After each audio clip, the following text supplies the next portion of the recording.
नमस्कार, मैं वैद्य प्रशांत तिवारी सेतु की इस श्रृंखला में फिर से आपका स्वागत करता हूं। सेतु एक ऐसा ब्रिज जो कि संहिताओं को क्लिनिकल प्रैक्टिस से जोड़ता है। इस श्रृंखला में जब हमने शुरुआत करी तो हमने जनरलाइज बॉडी पेन, अंगमर्द वेदना, इन पे बात करी। उसके बाद हमने स्टार्ट किया शिरशूल पे, फिर हमने मन्याशूल पे बात करी।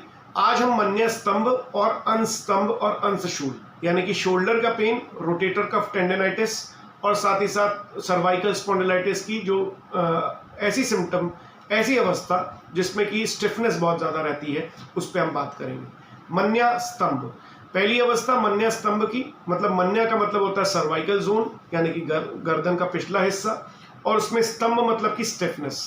ऐसी कंप्लेंट के साथ जब पेशेंट हमारे सामने आता है, मन्या स्तंभ की जो अवस्था होती है वो वात और कफ की दुष्टि के कारण क्रिएट होती है। यहाँ पर हमें ये देखना चाहिए कि वात और कफ की दुष्टि जो हुई है वो वात विकारों के हेतुओं के कारण और कफ की दुष्टि के कारण दोनों के साथ इकट्ठे होती है। अगर वात के साथ आमता है तब भी मन्य स्तंभ ऐसा लक्षण मिलेगा। चिकित्सा बड़ी आसान सी है, वात और कफ की चिकित्सा करें, अर्थात वात और कफ पे काम करने वाली औषधियों का इस्तेमाल करें।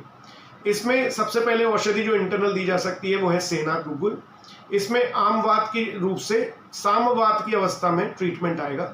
250 mg बीडी यानी कि 250 mg सुबह और शाम, व्यानोदान काल यानी कि भोजन के बाद में, सुबह के भोजन के बाद में और शाम के भोजन के बाद में आप इसे दें। उसके बाद आता है महावात विध्वंसन। यहाँ पर महावात विध्वंसन या फिर वात गजांकुश रस, इस तरीके से आपको सिलेक्ट करना है। वात गजांकुश रस की जो मेडिसिन है उसमें भी 2 सुबह और 2 शाम भोजन के बाद में 250 mg यानी कि 2 रत्ती मात्रा में देनी है और इतना उसे कंप्लीट करना है। ये दोनों इंटरनल टैबलेट्स हुई। साथ ही साथ में लिक्विड जो आप यूज करेंगे यहाँ पर आपको रासना पंचक क्वाथ ऐसा यूज करना है। रासना पंचक क्वाथ के साथ में आप एरंड मूलादि कषाय इसको भी यूज कर सकते हैं, सहचर आदि कषाय इसको भी यूज कर सकते हैं। तो सहचर आदि कषाय जब आप यूज करेंगे तो 20 ml सुबह, 20 ml शाम को भोजन के बाद में लें। एरंड मूलादि कषाय अगर आप यूज कर रहे हैं तो 20 ml सुबह, 20 ml शाम को भोजन के बाद में गुनगुने पानी के साथ में लें। अगर आप महारासना या रासना सप्तक कषाय को या रासना पंचक कषाय को यूज कर रहे हैं तो आप 20 ml सुबह और 20 ml शाम को लें। ये एक इंटरनल मेडिसिन हुई। अनुपान आपका रासना पंचक कषाय, एरंड मूलादि कषाय या साथ ही साथ एरंड मूलादि कषाय, रासना पंचक कषाय और सहचर आदि कषाय, ये आपके अनुपान के रूप में इस्तेमाल हो सकते हैं। अगर उस पेशेंट में स्ट्रेंथ की कमी है तो आप दशमूलारिष्ट और बलारिष्ट इसका भी इस्तेमाल कर सकते हैं। दशमूलारिष्ट और बलारिष्ट का कंबाइन करें, दोनों को 20-20 ml मात्रा में लें, टोटल 40 ml यानी कि 1 पल मात्रा में सुबह और 1 पल मात्रा में शाम को यूज करें। भोजन के बाद व्यानोदान काल में यूज करें। लोकल स्नेहन आपको करना है। लोकल स्नेहन के लिए आपको यूज करना है यहाँ पर सहचरादि तेल का, और नस्य के लिए भी आपको सहचरादि तेल या एरंड तेल का इस्तेमाल करें। स्वेदन करने के लिए यहाँ पर वालुका पोटली स्वेदन का इस्तेमाल करें और साथ ही साथ नस्य जो है वो एवरीडे उसको प्रतिवर्ष मात्रा में दें। ये तीनों इस तरीके से आप शेड्यूलिंग मन्यस्तंभ की बना सकते हैं। साथ ही साथ मन्यस्तंभ को जब मॉडर्न व्यू में देखें तो सर्वाइकल स्टिफनेस की जो सिचुएशन क्रिएट होती है उसको अपन लेना चाहिए। सर्वाइकल स्टिफनेस में आपको पहले क्लिनिकल इन्वेस्टिगेशन जो है वो करना चाहिए, आपको मूवमेंट्स उसके चेक करना चाहिए। स्टर्नोक्लीडोमास्टोइड के मूवमेंट्स अच्छे से चेक करना चाहिए। सर्वाइकल जोन के जो मूवमेंट्स हैं उनको अच्छे से चेक करना चाहिए। साथ ही साथ एक्सरे आपको एपी लेटरल व्यू का सर्वाइकल व्यू में cervical x-ray AP and lateral view में चेक करना चाहिए।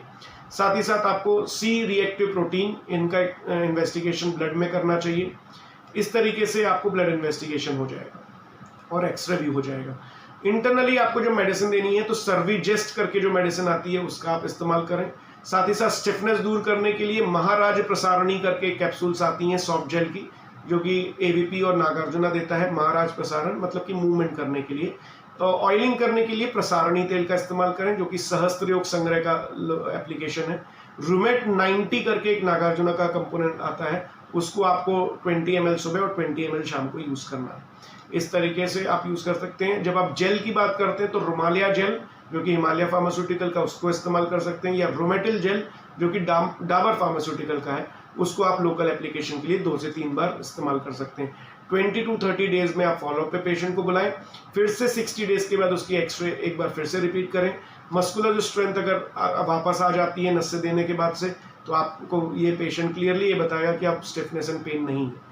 इसके बाद कंडीशन आती है अंश जो स्तंभ है। अंश स्तंभ की जो सिचुएशन है रोटेटर कफ टेंडिनाइटिस, जिसमें रोटेशन और फ्रोजन शोल्डर की जो सिचुएशन है वो हमें देखने मिलती है। जब अंश का स्तंभ आता है यानी कि फ्रोजन शोल्डर की जो अवस्था आती है तो पेशेंट के मूवमेंट्स जो है वो रिस्ट्रिक्ट हो जाते हैं शोल्डर जॉइंट के। इस अवस्था में हमें ये देखना चाहिए कि पहले अंश स्तंभ में क्या दिया जाए।